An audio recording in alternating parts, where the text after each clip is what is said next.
Listen, getting successful, whatever you consider successful, if it's rich, whatever, it's not a magic trick. It's not God picks certain people he'll make rich and certain people he don't. He gives all of us as his children the power of choice. You have a say-so in that. You can decide to be rich, and with God's help, it's highly doable. But you first have to think it. The difference between successful people and non-successful people is here. I'm no better than none of y'all. I'm not a better person than you. I'm not a better Christian than you. God don't love me more than you. None of that. If you want to be successful, you have to change this. This has to change. Listen to me. It's not, what makes it hard is your lack of belief that it can happen for you. The fact of it is, though, it's very doable. See, but you got to change, though. If you keep doing what you've been doing, you're going to keep getting what you've been getting.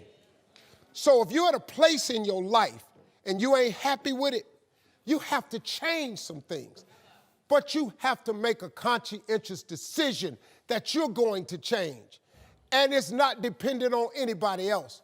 It don't matter what your mama think. It don't matter what your coworkers think. It don't matter what your siblings think. It don't matter what your children think. When I told you 2019 will be the best year of your life, but you have to claim it. You have to expect it to be the best year of your life. You have to live your life with the expectation that great things are coming your way. And that's how it works. Now, let me teach it to you. You grab your remote. You press the power button. What do you expect to happen? You expect the TV to come on. Guess what? It come on.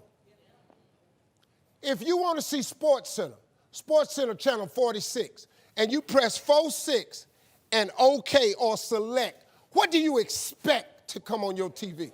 Sports Center. And guess what show up? Sports Center. Part of the miracle. Number one is do what you can. Here's number two, do the best you can. If that's not your philosophy, I would ask you to amend it. Let me give you the best of ancient script. Here's what it says. Whatever your hands find to do, do it with all your might, do it with all your strength, and do it with all your power.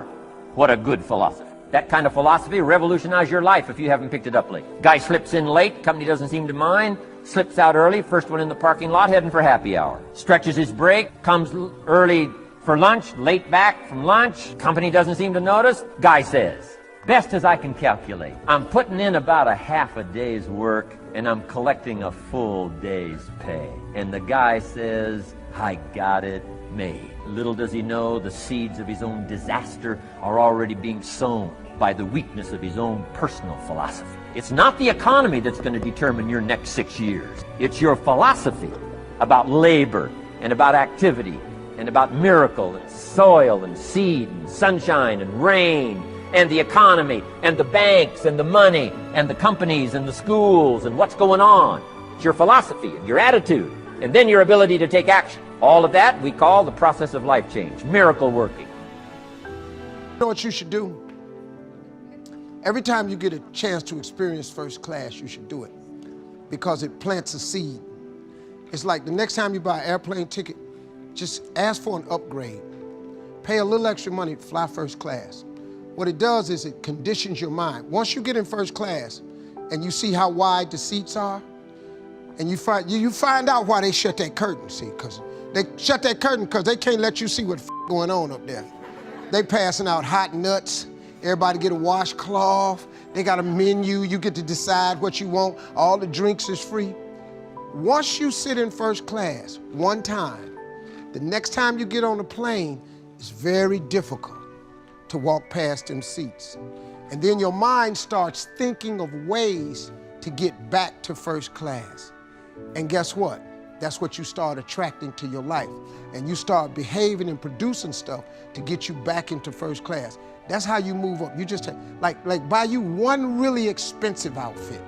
Just see how it fits. That shit is high for a reason. Don't think they down there just putting prices on. Buy a really expensive pair of shoes, ladies. Buy a really expensive purse one time. Just go on down there, buy the real Louis Vuitton that ain't ever on sale. Louis Vuitton don't even have sales. Just get you one. When you carry it, it changes your life. It will then cause your mind to subconsciously produce thoughts to get another one. And next thing you know, you attract the thing you need to produce the outcome that you want. Life is all about the law of attraction. That's how you do it. The Bible says, a man is as he thinketh. God created us in his image. God thought of this world. He thought of it, so he created it. He said something about how there's a gap between the world and the things that trigger you and your response. You can increase your productivity and move closer towards your goals just by managing what you are doing and when you are doing it. So why then do people choose to kill time? This is quite literally letting time pass you by instead of taking advantage of it. Killing time is a vicious cycle. What starts as a short break, browsing online, can turn into hours wasted. It feeds your lack of action and interrupts your workflow. When you find yourself in one of these situations, scrolling the internet aimlessly, stop for a second and think about what you aren't accomplishing. The more you procrastinate, the longer it will take for your task to really get done. Sometimes a task seems so daunting, you don't want to get started. You come up with a random thing or things to do, wasting your time instead of knocking this one task out. I've been there too. In my book, Eat That Frog, I talk about eating your ugliest frog first. Tackle the hardest thing on your to-do list, or the thing that is hanging over your head, and get it done first. It takes discipline to accomplish the hardest task first, but it is a habit that will increase your levels of performance and productivity. Sometimes you have to ignore how you feel and just get started. Nobody wants to start a difficult task, but successful people put their heads down and just do it.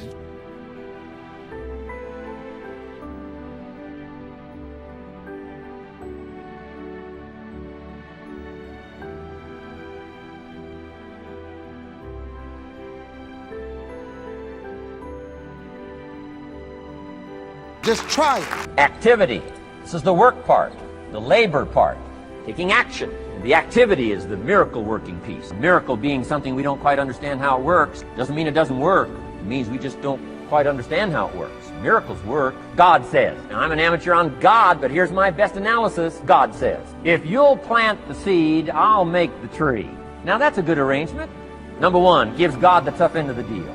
What if you had to make the tree? That'd keep you up late at night trying to figure out, how do you make a tree? Say, no, I'm telling you. The mystery and the miracle of this stuff has already been set up. God says, I got the miracle going, I got the seasons going, I got some sunshine and some rain, and I'm God. But the way I've arranged it, I just need somebody to plant the seed, not chant. In California, they're trying to chant to get this stuff done. Forget this California stuff. You don't have to rub a crystal and sleep under a pyramid. This stuff's too easy. Getting rich is too easy. Changing your life is too easy. Get all that. Massive bombard, affirmation, forget all that, my opinion. Ocean waves and seagulls, come on, this stuff's too simple. Just simple, easy stuff. But if you neglect it, that's how it piles up year after year. If you're willing to straighten it out. Here's one of the keys. It's called activity. It's called discipline. Turning wisdom from your philosophy and inspiration, strengthening of attitude, faith, courage, commitment, all this stuff that comes from attitude. If you're willing to take these two qualities, philosophy and attitude, and invest it into activity, you can have a miracle. Anything short of that, no miracle. Wisdom doesn't perform a miracle. Attitude doesn't perform a miracle. The only thing that performs a miracle of increase called equity is called putting wisdom and attitude into discipline, labor. This labor now can perform a miracle. And here's the two parts to the labor. One, do what you can. Number two, do the best you can. Can't give you better advice than that. Number one, do what you can. You just got to go home and make a list after today. And here's the question to ask as you make this personal list. What am I not doing that would be easy to do, that could greatly change my health, my wealth? What am I not doing I'm neglecting that would be easy to do? Just go home and answer that question personally. You don't have to put the answers on a public bulletin board. This is just all personal stuff. From the walk around the block to the apple, to what to do with your money, which we're going to cover today. What does a child do with $1? We're going to cover that today. Errors in judgment, disaster. A few simple disciplines, wealth beyond imagination. And if you'll pick up the activity part, the miracle working part, plant the seed part, take care of your part. The soil will take care of its part, and the seed will take care of its part. The seasons will take care of their part. The miracle will take care of its part. If you'll take care of your part, called putting it into activity, action. Works miracles. 2,000 years ago, on April 13th, one of Jesus' disciples. Now again, I'm an amateur on the Bible, but best as I can remember it, one of Jesus' disciples said to Jesus, "It's time to pay our taxes and we don't have any money." That's how come I know it was about April 13th. To this statement by his disciple, Jesus said, best as I can read the record, Jesus said, "No problem." Now why could he say no problem? Well, word has it, he was a miracle worker. Word has it, if you're a good student of history, word has it, he was a miracle worker. If you handed a problem to a miracle worker, what would he be inclined to say? No problem. You got to hang out with folks like that. I belong to a small group like that. We do business around the world. You hand these guys a problem, they say no problem. What? How many books would they read to solve it? Many as it takes. How early would they get up? Early as it takes. How much information would they get? Much as they needed. So it's what? No problem. You got to hang out with folks like that.